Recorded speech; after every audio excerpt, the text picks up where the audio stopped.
Hello, this is Valerie Aiello, and you're listening to Idea Diary. Thanks for coming back to my office and hanging out.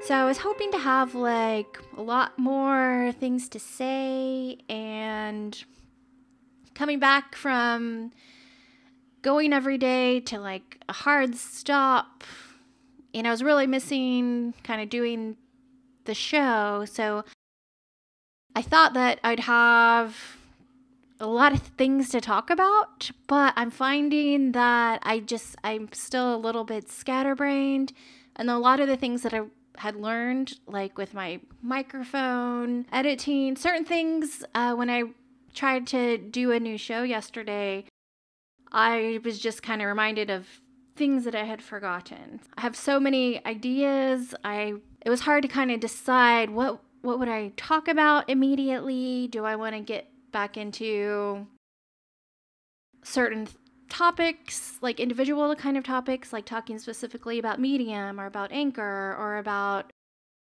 book publishing or, all the different things, marketing in general. I don't know. I just feel like there's just a sea of 1,000 things going on in my head, and I was having trouble just figuring out what I was going to talk about today. So then I decided just to push record and just go with the flow. I think I've got to do that for a couple shows, so bear with me if things feel a little bit, I guess, scatterbrained and I'm rambling a bit. Talking to yourself is kind of difficult, not having that interaction with somebody, or it does feel kind of weird. So I feel like a few of these shows are just going to be a little bit rough, and I just hope someone's out there getting through it with me. But I do have tons of topics, tons of things to talk about, but we'll get there. One of the things that I was looking at today was that I was going to start to write my Medium article for the day. And I had one that I had started, and I could not remember where I put the draft. And then I remembered, oh, it's inside Medium. So when you join Medium as a writer, you get this little draft page. So I've got 15 or so topics that I've started, and one of my articles is close to finish, so I'm going to try to see if I can get that one out tonight. But I was really, for a moment there, I was just thinking, where are all my Medium article drafts? And then pleasantly surprised that I was reminded quickly that it's inside Medium. So that's kind of a helpful little tool that they've got. And I decided to look at the stats. So I've only published 2 stories in November before I went on my little holiday freeze. And I had 15 views on one article and 24 views on another article. So I feel like it's not the great, obviously, but without having pushed it, I feel like there's some activity, inside the platform. There must be some ways for people to find certain topics that people, for searching for certain things, they're able to find it and possibly read it. So these first 2 stories that I did, I was kind of focusing on business stuff. And my next Medium article, which will hopefully be done either tonight or tomorrow and published, is another business one. I think I'm going to stay in that realm as far as Medium articles, but there doesn't seem to be anything stopping you from just having a huge amount of different genres that you want to write. So I guess people read a poem or fiction or a lot of different things like that, as well as articles about animals or health or finance or business, it's really unlimited. And at least I can't figure out, it doesn't seem like there's a way to really hurt your Medium article writer brand if you just kind of throw anything that you're kind of interested in writing about out there from the one profile. So, I mean, there are a lot of things on Medium that I don't know about yet. I guess I'm just going to learn as I go. But it does seem cool. So I'm, having a few reads without any promotion or trying to get people to come find me. I feel like there's something happening. I guess some people could have come from the show and went to my Medium personally.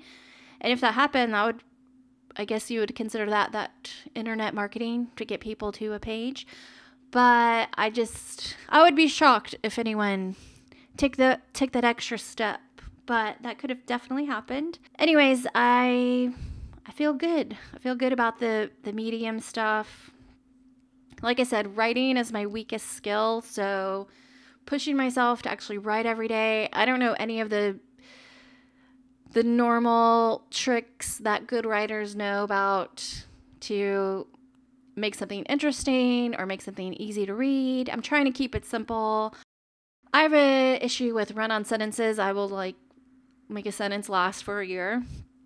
So I'm really focusing mostly on that and just keeping it simple and keeping it to little short 3-minute reads. Hopefully keeping it fun. If it's not fun, I won't do it, but at this moment in time, with it being new and exciting, that's always fun. What's not fun about something that's new and exciting and creative? That's moving along as far as my new 2021 goals. I think in my video yesterday, I kept saying 2020 instead of 2021. I think maybe it takes a couple days to get the last year out of your vocabulary. So 2021, that's what we're focusing on. I know everyone hated 2020. Obviously there's tons of bad things happening, but I don't have the doom and gloom feeling of whatever 2020 was. I have more of a positive outlook on things, or at least I try to always look on the bright side. So I'm a tragically happy person. Anyways, I'm going to take 2020 out of my brain and just focus on 2021. I think it'll take a little bit of time to do that. And I'm kind of taking a mental break from worrying about marketing and all the things. I have a new publishing company that have branded, and it's coming soon. So I'm going to be building that store up on using Shopify. So I've got a couple Shopifys to build coming up this month. I'll probably be getting into more Shopify tips and tricks. I really like Shopify.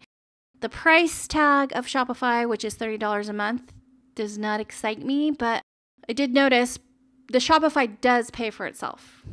If you set it up right, you can definitely make $30 in sales. You could do it in a way using the print-on-demand companies where, you don't have to ship it. You don't have to do all the things that goes along with having an online business, selling product and stuff. So I think, if you decide to tackle the $30 a month price tag to host your website, then I think as long as you try to focus on at least making $30 in sales in some way, shape, or form, it is worth it, I feel like.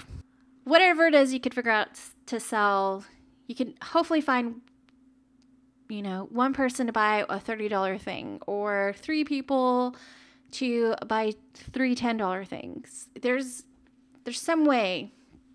And Shopify looks really good instantly, whether you're good at designing pages or not. It looks really professional. I feel like people do feel a little bit more comfortable putting in their credit card information to an indie online business when they see Shopify on the bottom, because it just, they've just worked on their brand and they're pretty professional, and people that are used to buying things online.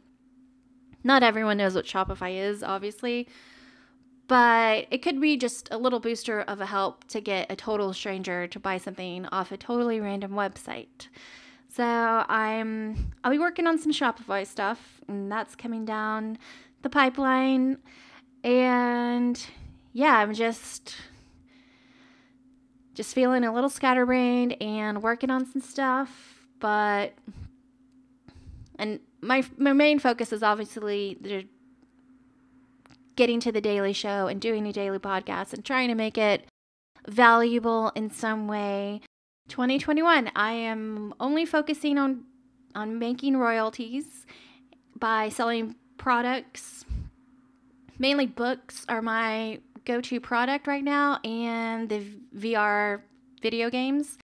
So I don't know, actually my mind feels kind of relaxed that I am kind of taking some other things off my plate, like the real estate stuff. I'm just not going to worry about that for who knows how long. Definitely for 2 years. I think the real estate market right now is for experienced people, because we don't know how the world's going to change. And, I don't want to intimidate or scare anyone away from doing real estate deals and buying commercial property or different things like that. I feel uncomfortable for myself. I don't feel like I know enough, and that's why I'm getting out of the game, and we'll see what happens. But I'll definitely, as things go on, our house is for sale.